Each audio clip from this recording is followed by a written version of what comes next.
ایک صاحب سے میں نے کہا کہ جناب وہ 2000 ریال لگ گیا تو کیا کرنا ہے؟ کہنے کوئی مسئلہ نہیں، پاسپورٹ نواں بنوا لو، گنجائش ہے، یعنی ہر شے کا حل ہے۔ وہ میں نے کہا یار اب عمرہ کرنے جاتے وقت بھی بندہ دھوکہ دے کے جائے، اللہ کے گھر جاتے وقت بھی اس طرح کی حرکت کرے، کیا حال ہو گیا؟ ہر چیز کا لوگوں نے حل نکال لیا، ہر چیز کا لوگوں نے سٹائل بنا لی۔ ایسا نہ کریں، یہ درست نہیں۔ احمد رفو گر کہنے لگا اس طرح سیوں گا کہ پھاڑنے والے کو بھی پتہ نہیں۔ ان کا پیسے لے یار تو سی دے۔ اس نے سی دی، اگلے شام ہی لا کے بچھا دیا گدا۔ تیسرے دن بادشاہ سلامت آئے، آ کے پہلی نظر گدے پہ ڈالی، اس نے بلایا سب ملازمین کو، کہا کس نے سیا ہے؟ کہا جناب کیا ہوا؟ کہا یہ پھٹا ہوا تھا۔ کس نے؟ کہا نہیں پھٹا ہی نہیں۔ وہ کہنے لگے بنو بات میں خود پھاڑ کے گیا تھا، تو بتاؤ صحیح سیا کس نے ہے؟ کہا جناب آپ پھاڑ کے گئے تھے تو بتایا کیوں نہیں؟ فرمانے لگے اسی لیے تو بتایا نہیں تھا کہ تم خود تحقیق کر لو، بلاؤ بتاؤ سیا کس نے۔ تو بلا لیا، احمد رفو گر آ گیا۔ اس کو جب بلا کے سامنے بادشاہ کھڑا کیا، کہا بھئی تم نے سیا ہے؟ کہنے لگا حضور آپ کے سارے ملازم کٹھے ہو کے آئے تھے، میری غلطی کوئی نہیں۔ کہا نہیں یار تو بڑا کاریگر ہے، میں نے اپنے ہاتھ سے پھاڑا تھا پر مجھے بھی نہیں پتا چل رہا کہاں سے پھٹا تھا۔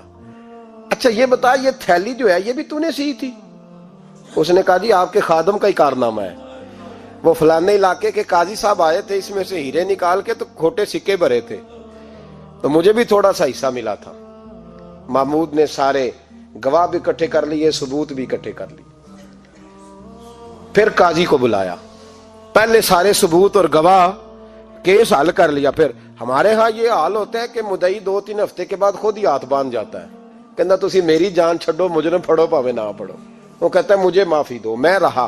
ظلم ہے نا، ظلم، یہ زیادتی ہے کہ جو بیچارہ اتنے سوال مجرم سے نہیں ہوتے جتنے مدعی سے ہوتے ہیں۔ اب یقین کریں اتنے سوالات ہوتے ہیں، بیچارہ ہف جاتا ہے۔ یہ طریقہ درست تو نہیں، ایک لٹ گیا اور دوسرا طرح طرح کے سوالوں کے جواب دیتا پھرے بیچارہ۔ سارے ثبوت اکٹھے کر کے قاضی صاحب کو بلایا، تنہائی میں لے جا کے محمود غزنوی نے کہا قاضی صاحب آپ سے غلطی ہو گئی، غریب آدمی تھا، وہ لٹ گیا ہے، اس نے تو بڑی مشکل سے کچھ ہیرے جمع کیے تھے اور اس کی کل کائنات تھی، تو آپ اس کا مال اسے دے دیں، بات ختم۔ قاضی صاحب کہنے لگے آپ مجھ پہ الزام لگا رہے ہیں، سوال ہی نہیں پیدا ہوتا۔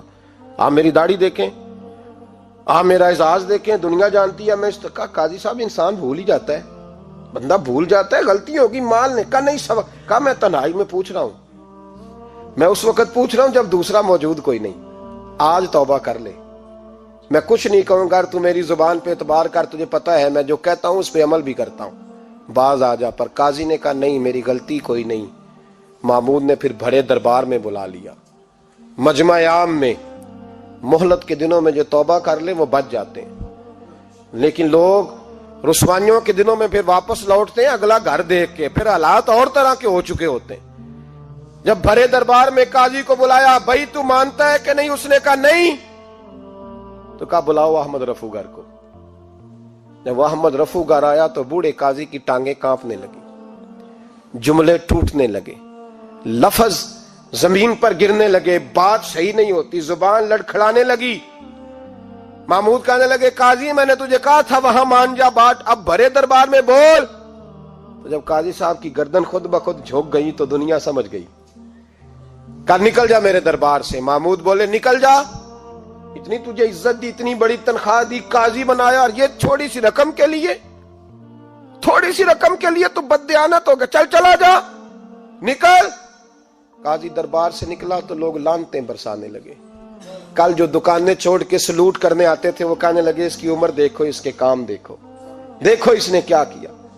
گھر گیا، بچے جن کے لیے پاپ کمایا تھا، جنہاں لی تو پاپ کمائے ہن کتھے نہیں ہو تیرے کر دے۔ وہ بچے کہنے لگے ابا جی ہم تو سکول مدرسہ جانے کے قابل نہیں رہے، امید تھی کہ بیوی ساتھ دے گی۔ وہ کہنے لگی میں میکے کیسے جاؤں گی، گلی کی عورتیں طرح طرح کی باتیں بناتی ہیں۔ اور بھائی کامیابیوں کے بڑے سربراہ ہوتے ہیں، کوئی کامیاب ہو جائے تو سارے کہتے ہیں میری سپورٹ سے ہوا ہے، ناکامیاں ہمیشہ یتیم ہوتی ہیں، ناکامیوں کا کوئی سربراہ نہیں ہوتا۔ جب تک تو قاضی تھا تو بڑے بات تھی، ہر بندہ کہتا تھا رشتہ دار ہے، اور رسوائی ہو گئی تو وہ تیری آنکھ ہو یا سنگ ملامت کی چبھن، کون پہنچا ہے میرے درد کی گہرائی تک، دور شہرت میں تو یاروں نے کیا یاد بہت، ساتھ آیا نہ کوئی کوچے رسوائی تک۔ اور میاں صاحب کہنے لگے ساری عمر ہی آٹا گد ہے، میں لکھاں کیتے نہیں پیڑے، اب وقت آیا ہی تے محمد بخشا کوئی نہیں ہوں بیٹھا نیڑے، حالات ہی بدل گئے۔ قاضی خاموشی سے اندر چلا گیا، اپنی رسوائی سمیٹ کے بستر پہ لیٹا، نہ روٹی کی بھوک لگی، نہ پانی کی پیاس لگی، نہ نیند آئی، ساری رات تڑپتا رہا۔ سویرے گھر والوں نے دروازہ کھولا تو روح پرواز کر گئی تھی، دنیا چھوڑ گیا۔ حضرت ابو نور علیہ رحمہ بولے، فرمانے لگے یاد رکھو کبھی بددیانتی نہ کرنا، کبھی۔ یہ تو محمود غزنوی کی عدالت تھی، قیامت میں رب کریم کی عدالت لگے گی۔ اور فرمایا وہاں تو گواہی دینے والا احمد رفو گر تھا، قیامت میں تو تمہارے اپنے ہاتھ پیر گواہیاں دیں گے، ہمارا اپنا وجود گواہی دے گا۔ اور فرمایا یہاں تو لعنتیں دنیا دار برساتے تھے، وہاں فرشتے ہوں گے۔ اور قاضی کو تو موت آ گئی تھی، قیامت میں تو دوبارہ موت بھی کوئی نہیں آئے گی، وہاں تو رہنا ہے اور سہنا ہے۔ اتنی بددیانتی معاشرے میں، اتنی بددیانتی ہر جگہ۔ اس معاشرے کا بھی کچھ بنے گا جہاں دوائی بھی خالص نہ ملے، جہاں دوائی میں بھی بددیانتی ہو۔ لوگ اپنے بچے کو آکسفورڈ یونیورسٹی میں پڑھانے کے لیے غریبوں کے بچوں کے رگوں میں جو دوائی اتارے وہ بھی 2 نمبر۔ اتنا بڑا بھی کوئی بددیانت معاشرہ ہوتا ہے کہ لوگ یہاں تک دھندا کریں، یہاں تک کہ لوگ لوگوں کی زندگیوں سے کھیل جائیں اور ہمیں احساس تک نہ ہو کہ کوئی مر جائے گا، کوئی ڈوب جائے گا، کیا بنے گا۔ اور جس نے وہ اپنی رجسٹر کی دوائی کی، اس نے 2-4 لاکھ روپیہ لیا اور اس نے یہ نہیں سوچا کتنے انسان میری وجہ سے مریں گے۔ قتل صرف یہ تو نہیں ہوتا گولی مار کے مار دینا، لوگوں کی زندگیوں سے لوگ کھیل جاتے ہیں، لوگ تباہی کر جاتے ہیں، لیکن بددیانتی سے باز نہیں آتے۔ میرے رسول پاک علیہ السلام کے غلاموں، نبی پاک صلی اللہ علیہ وسلم نے ذرا سی بددیانتی، اور صحابہ کا یہ مزاج تھا، اتنی سی بھی کبھی ان سے غلطی ہوتی تو تڑپ